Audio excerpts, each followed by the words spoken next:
So today is Holy Trinity Sunday. And it's a Sunday where there is an opportunity for pastors to share some of the stuff they learned in seminary with you. And it's an opportunity for us to bore you to death. But I'm not going to do that because I wrote a paper on the Trinity in systematic theology. Well, let me tell you about systematic theology. I wrote a paper once on baptism that I thought was really good. And my professor sent it back to me and said, you need to rewrite this. And so I wrote a paper on the Trinity that I thought was really bad. I really didn't understand what I wrote. But I turned it in 10 pages and I got back A++. Best paper you've ever written. So I don't really understand it still, what I wrote, so I'm not going to share that with you today. Instead, I want to talk about something that I think is a little bit more easy to understand. A little bit more important, even. John 3:16, everybody knows John 3:16, right?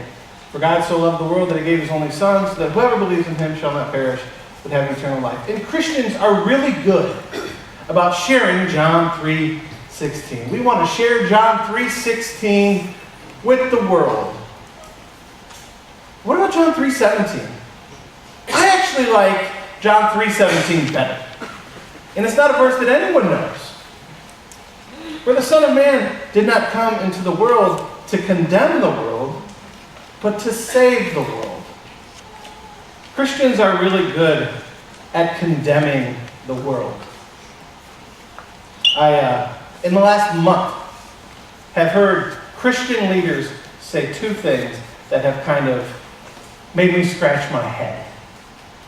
The first, just this week, a religious leader in Louisiana said, all the storms and all the tornadoes are God's judgment on the United States for accepting homosexuality. Honest to God. A couple weeks ago, I heard a pastor here in Southlake say that the world we are living in today is in such bad shape because of abortion. And I thought, well, first off, I don't think the world's in that bad a shape.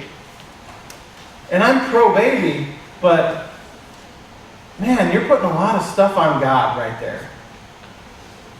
And then I read this, the Son of Man did not come into the world to condemn the world, but to save the world. And if we look at how Jesus reacted to people who were sinners, it might change the way we talk about what God is doing right now.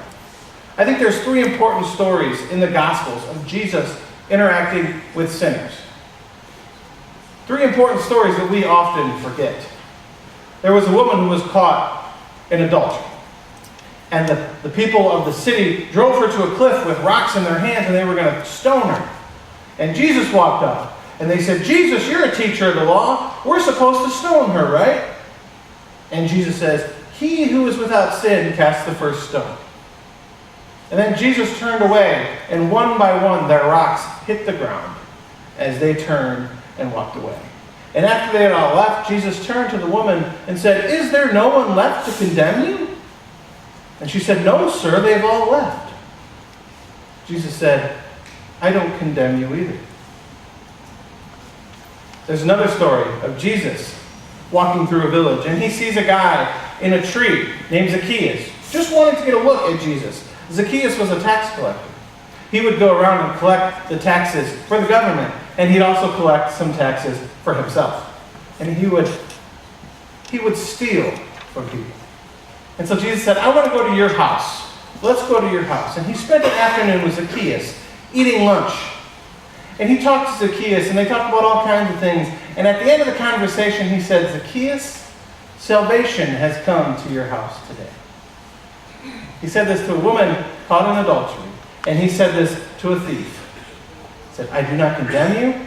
Salvation has come to your house today. And when he's hanging on the cross, he's looking down at the men who are mocking him, at the men who actually put him on the cross, who drove the stakes into his arms and into his legs. And he says, Father, forgive them, for they don't know what they're doing. Jesus doesn't come across as the kind of guy who condemns people.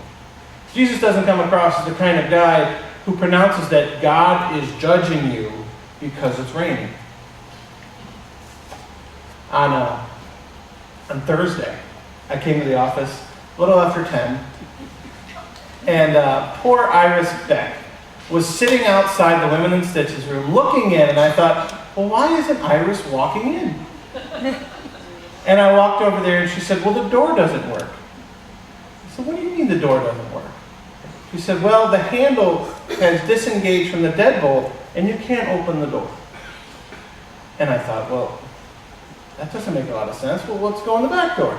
The same thing happened in the back door. So there was half of maybe 10 women inside the Women in Stitches room who were locked in.